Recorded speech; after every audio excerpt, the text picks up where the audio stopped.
여러분, 안녕하세요. 오늘은 우리 모두가 한 번쯤 깊이 생각해 봐야 할, 어쩌면 이미 마음속 깊이 고민하고 계실지도 모를 매우 중요한 이야기를 함께 나눠볼까 합니다. 바로 노후에 대한 이야기인데요. 특히 현대 사회에서 점점 더 흔해지고 있는 혼자서 노년을 보내야 하는 시대의 도래에 대한 깊은 성찰을 담아보려 합니다.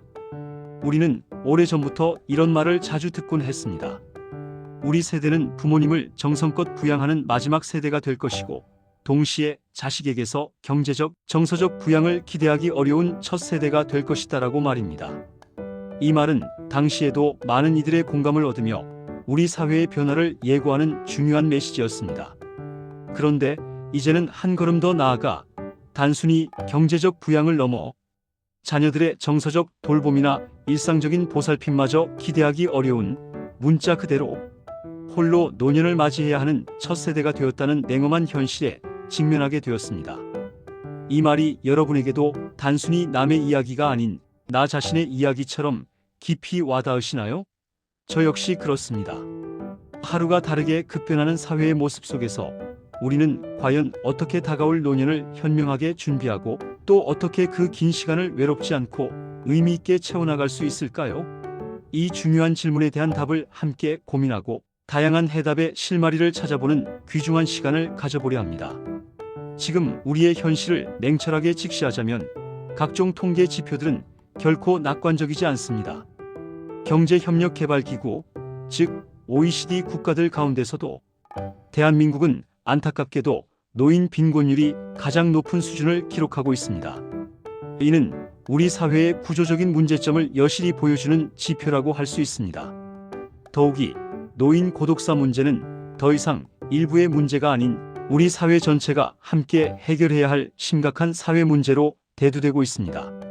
1인 가구의 급증과 더불어 독거노인 가구의 비율은 해마다 꾸준히 높아지고 있으며, 이러한 어르신들은 단순히 외로움이라는 감정을 넘어 빈곤, 질병, 사회적 고립, 그리고 삶의 의미를 잃는 무의라는 네 가지 형태의 고통에 이중 삼중으로 시달리는 경우가 많다고 하니, 이 사실은 우리의 마음을 더욱 아프게 합니다.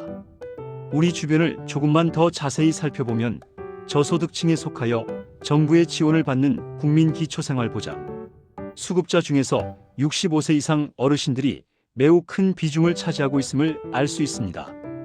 평생을 성실하게 일하며 열심히 살아오셨음에도 불구하고 충분한 노후 대비 부족이나 불안정한 저임금, 일자리 등으로 인해 빈곤의 굴레에서 벗어나지 못하는 경우가 많다는 사실은 우리 사회가 당면한 가장 시급하고 중요한 과제 중 하나입니다.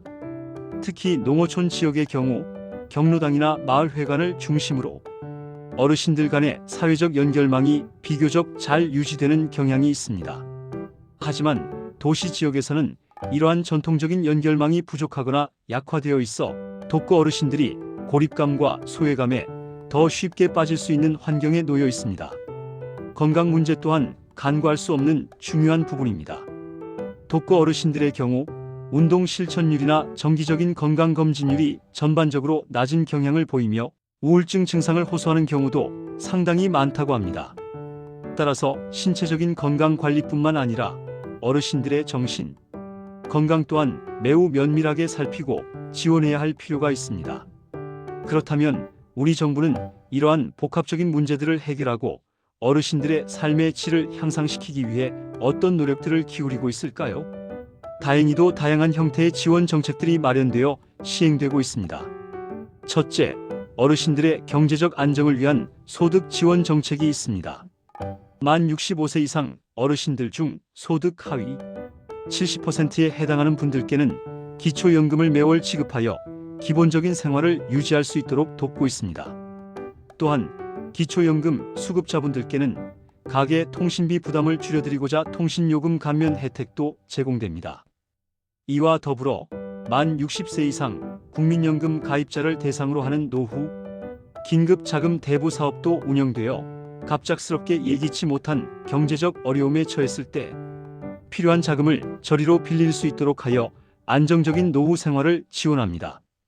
둘째, 어르신들의 활기찬 사회 참여를 독려하고 경제 활동을 지속할 수 있도록 돕는 일자리 지원 정책도 활발하게 진행 중입니다.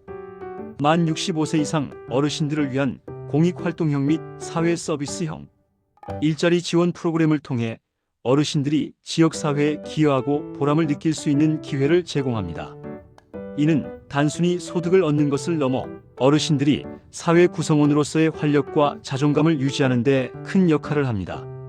더불어 고령자 고용 지원 프로그램을 통해 민간 기업으로의 취업을 돕는 노력도 꾸준히 이어지고 있어 어르신들이 은퇴 후에도 자신의 경력과 경험을 활용하여 경제 활동을 지속할 수 있도록 지원하고 있습니다. 셋째, 어르신들의 건강한 삶을 위한 건강 지원 정책 또한 매우 폭넓게 시행되고 있습니다.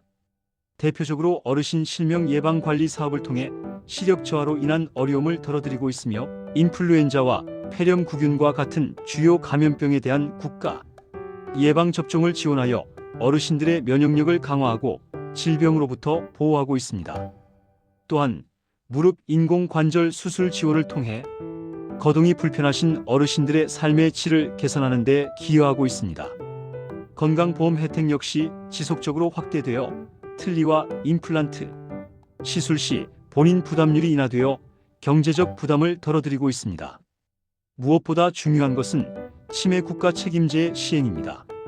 이를 통해 치매 검진부터 치료비 지원에 이르기까지 전 과정에 걸쳐 지원을 받을 수 있으며 전국 각지에 운영되고 있는 치매 안심센터를 통해 전문적인 상담과 돌봄 서비스를 제공하여 치매로부터 자유로운 혹은 치매가 발병하더라도 존엄성을 지키며 노년을 보낼 수 있도록 적극적으로 지원하고 있습니다.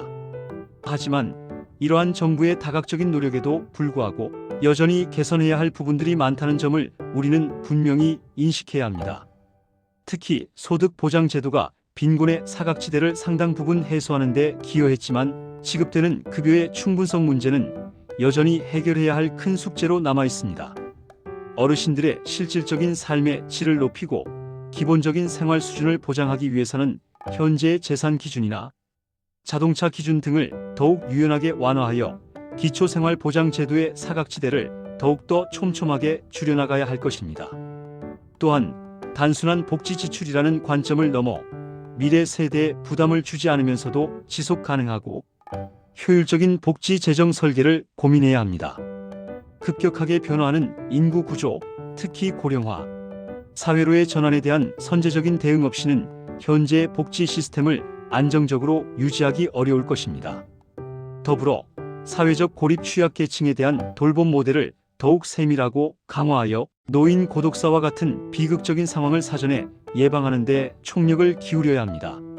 이를 위해 고립 위험군에 속할 수 있는 어르신들을 능동적으로 찾아내어 전문적인 상담을 추진하고 필요한 경우 일자리 매칭이나 건강관리, 연계 등 실질적인 도움을 제공함으로써 어르신들이 다시 사회와 건강하게 연결될 수 있도록 적극적으로 지원해야 합니다. 노인 빈곤 문제의 근본적인 해결을 위해서는 소득 보장 정책과 함께 지속 가능한 양질의 고용 정책을 균형 있게 추진하는 것이 중요합니다. 동시에 어르신들 스스로 자립 능력을 키우고 주체적으로 삶을 영위할 수 있도록 돕는 다양한 방안을 끊임없이 모색해야 합니다. 저 역시 개인적으로 이 부분에 대해 늘 깊이 고민하고 있습니다만 무엇보다 중요한 것은 노인 단독 가구의 특성과 개별적인 욕구를 종합적으로 파악하고 이를 정책 수립에 적극적으로 반영하는 것입니다. 도시와 농촌 지역에 거주하는 어르신들의 삶의 방식과 환경이 다르고 연령대별로도 각기 다른 욕구를 가지고 있으므로 이러한 다양한 특성을 고려한 맞춤형 정책이 절실하게 필요합니다. 국민연금 제도의 사각지대를 축소하는 노력과 함께 기초연금, 주택연금 등 다양한 연금 제도를 효과적으로 활용하여 안정적인 노후 소득을 확보할 수 있는 방안을 끊임없이 연구하고 개발해야 합니다.